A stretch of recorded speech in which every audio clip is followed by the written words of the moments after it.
লাল টুকটুকে একটা শাড়ি পরে লিফটের সামনে দাঁড়িয়ে আছি লিফট আসার অপেক্ষায়। ততক্ষণ একটু ভিডিও না করলেই নয়। হ্যালো এভরিওয়ান, আসসালামু আলাইকুম। কেমন আছেন সবাই? আশা করছি সবাই অনেক অনেক ভালো আছেন। লাল শাড়িতে আমাকে কেমন লাগছে কমেন্টে জানাবেন। লিফটে উঠে ফুরফুর করে প্রায় 10 থেকে 12 তলা উপরে চলে আসলাম। আমি আস্তে আস্তে দেখতেছি যে এখানে পার্টি শুরু হয়ে গেছে, সবাই অলরেডি নাচানাচিও শুরু করে দিয়েছে। আমাদের অফিস থেকে প্রত্যেক বছরই পিকনিকের আয়োজন করা হয়, আর আয়োজন করা হয় এই সুন্দর পার্টিটার। আর এই পার্টিটা শুরু হয় রাতে খাওয়া দাওয়ার পর প্রায় 10টার দিকে।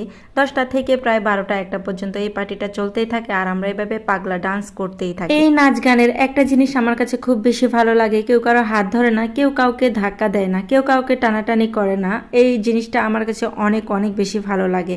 পাগলা ডান্স হোক আর যাই হোক, কেউ কারোর সাথে অশ্লীল কোনো কিছু করে না। যে যেভাবে পারে সেভাবে নাচে, যতটুকু পারে ততটুকুই নাচে। কেউ আছে হাত পা চোরাচ্ছে, কেউ আছে নাচানাচি করছে, কেউ আছে শুধু পা নাড়াচ্ছে, কেউ আছে হয়তো বা মুখ নাড়াচ্ছে। এখন কিছু কথা বলি, কিছু মানুষ আমরা যারা গার্মেন্টসে চাকরি করি তাদেরকে অনেক ছোট করে দেখে, অনেক ছোট করে কথা বলে, অনেক নিন্দা করে। তাদের উদ্দেশ্যে একটা কথা বলি, এই নাচ গানটা দেখলে আপনারা একদমই শিওর হয়ে যাবেন যে গার্মেন্টসের ছেলে মেয়েরা আর যাই করুক না কেন অশ্লীলতা ছড়ায় না। কিছু মানুষ তো এমন আছে যে গার্মেন্টসের চাকরি করে শুনলে এমন ভাবে অবাক হয় যেন তাদের 14 গোষ্ঠীর মধ্যে কেউ খারাপ নেই বা কেউ গার্মেন্টসের চাকরিও করেনি কখনো। আমি প্রায় অনেক বছর ধরে গার্মেন্টসের চাকরি করি, আমি সেই অভিজ্ঞতা থেকে বলতে পারি স্কুল কলেজের ছেলে মেয়েরা যতটা স্বাধীন, গার্মেন্টসের ছেলে মেয়েরা কিন্তু অতটাই স্বাধীন নেই। তাদের চিন্তা আছে যে দিন শেষে ফ্যামিলিতে ফিরতে হবে, স্বামী সন্তানকে মুখ দেখাতে হবে। এখন আবার অনেকজনে বলতে পারেন যে তুমি গার্মেন্টসে চাকরি করো সেজন্য গার্মেন্টসের ছেলে মেয়েদেরকে তোমার ভালো মনে হয়। তেমন কিছুই নয়, আমি সবসময় যেটা সত্যি সেটাই বলার চেষ্টা করি। আমার এই কথাগুলো সবার জন্য নয়, কিছু কিছু মানুষের জন্য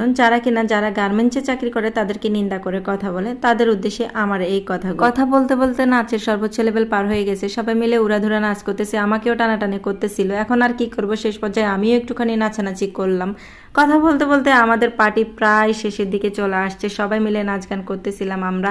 এরপরে আমাদের কিছু গ্রুপ পিক তুলতেছিল। আমার আব্বুজান আমাকে একটু ভিডিও করে দিয়েছে, কিছু ছবি তুলে দিয়েছে। প্রত্যেক বছর আমরা পিকনিকে গেলেও এভাবে কখনোই গ্রুপ ছবি তোলা হয় না, এবছর তুলেছে। আর এই গ্রুপ ছবির মধ্যে আমি থাকবো না এটা তো হইতেই পারে না। সবাই এখানে ছিল না, কিছু মানুষ বাহিরে চলে গিয়েছিল যেহেতু অনেক বেশি রাত হয়েছিল। আর পার্টি শেষে আমরা আমাদের স্যারদের সাথে কিছু ছবি টবি তুলেছি, এটা ছিল একটা শিল্পী। তারপর আমরা সবাই মিলে বিচে চলে গেলাম, বিচেও কিছু ছবি তুললাম আর পা মিলে অনেকক্ষণ বসেছিলাম। আজকের ভিডিও এই পর্যন্ত। সবাই অনেক অনেক ভালো থাকবেন। আল্লাহ হাফেজ।